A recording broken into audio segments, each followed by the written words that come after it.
வணக்கம் நண்பர்களே, welcome to வெற்றி ஹெல்த் டிப்ஸ். நாம் இன்றைக்கி நம்ம சேனலில் இண்டோகேப் எஸ்ஆர் கேப்சூலோட பயன்கள் என்னென்ன அப்படின்னு சொல்லி பார்க்கலாம். வீடியோவை ஸ்கிப் பண்ணாமல் கடைசி வரைக்கும் வாட்ச் பண்ணுங்கள். நம்ம சேனலை இது வரைக்கும் சப்ஸ்கிரைப் பண்ணாமல் இருந்தீங்கன்னா முதல்ல சப்ஸ்கிரைப் பண்ணிடுங்க. இண்டோகேப் எஸ்ஆர் கேப்சூல் இதில் இண்டோமிதசின் அப்படிங்கிற மருந்து ஆட் பண்ணியிருக்காங்க. 75 mg அளவுக்கு ஆட் பண்ணியிருக்காங்க.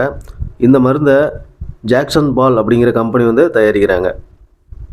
சரி, இந்த இண்டோகேப் எஸ்ஆர் கேப்சூல் எதுக்கு பயன்படுது அப்படின்னு சொல்லி இப்போ பார்க்கலாம். அதாவது நிறைய பேர்த்துக்கு உடம்புல வலி ஏற்பட்டிருக்கும், அதாவது பெயின்னு சொல்லுவோம். அந்த பெயின் மற்றும் ஃபீவரை கண்ட்ரோல் பண்ணக்கூடிய ஒரு மாத்திரை தான் இந்த இண்டோகேப் எஸ்ஆர் கேப்சூல். மேலும் அந்த பெயின் மற்றும் இன்ஃப்ளமேஷன் அப்படின்னு சொல்லக்கூடிய அந்த கண்டிஷன்ஸில் இருந்து பேஷண்ட்ஸை குணப்படுத்துறதுக்கு இந்த இண்டோகேப் எஸ்ஆர் கேப்சூல் பயன்படுது. மேலும் இந்த மாத்திரை பெயின் மற்றும் இன்ஃப்ளமேஷனை கண்ட்ரோல் பண்ணுறதுக்கு எஃபெக்டிவாக வேலை செய்யுது.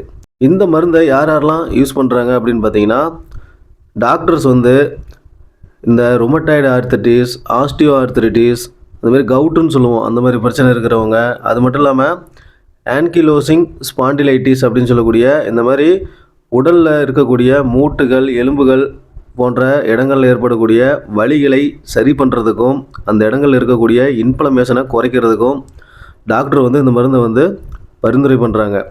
இந்த மாத்திரையை டாக்டரோட பரிந்துரை இல்லாமல் யாரும் யூஸ் பண்ணக்கூடாது. ஏன்னா உங்களோட உடம்புல எந்த மாதிரி பாதிப்பு இருக்குது அப்படின்னு சொல்லி டாக்டர் தான் முடிவு பண்ணி இந்த மருந்தை பரிந்துரை பண்ணுவார். யாரும் சுயமாக எடுத்துக்கக்கூடாது. சரி, இந்த மாத்திரைக்கு ஏதாவது சைடு எஃபெக்ட் இருக்கா அப்படின்னு பார்த்தீங்கன்னா, பொதுவாக எல்லா மருந்துக்குமே சைடு எஃபெக்ட் அப்படின்னு ஒன்று இருக்குது. இந்த மருந்து சாப்பிடும்போது உங்களுக்கு வாமிட்டிங், நாசியா, ட்ரவுசினஸ், டிசினஸ், அதே மாதிரி இந்த ப்ளீடிங் டிசார்டர்லாம் ஏற்படுறதுக்கு வாய்ப்பு இருக்குது. ஆனால் அது எல்லாமே நம்ம உடம்பே சரி பண்ணிடும். இருந்தாலும் இந்த மாதிரி ஏதாவது உங்களுக்கு சிம்டம்ஸ் அதிகமாக ஏற்பட்டால் நீங்கள் டாக்டர்கிட்ட கன்சல்ட் பண்ணுறது ரொம்ப நல்லது. மேலும் இந்த மருந்துன்னு இல்லை, எந்த ஒரு மருந்து மாத்திரை வாங்கினாலும் டாக்டரோட பரிந்துரை இல்லாமல் பயன்படுத்தாதீங்க. உங்களுக்கு டாக்டர் இந்த மருந்தை பரிந்துரை பண்ணால் மட்டும் பயன்படுத்துங்க. அதேமாதிரி முக்கியமாக வீட்டில் ஸ்டோர் பண்ணும்போது குழந்தைங்களுக்கு எட்டாத இடத்துல வச்சுருங்க. வாங்கும்போது எக்ஸ்பிரி டேட்டை செக் பண்ணுங்கள். மேலும் சன்லைட் படுற அளவுக்கு இல்லாமல் ஒரு கூல் அண்ட் ட்ரையான பிளேஸில் வீட்டில் ஸ்டோர் பண்ணி வைங்க.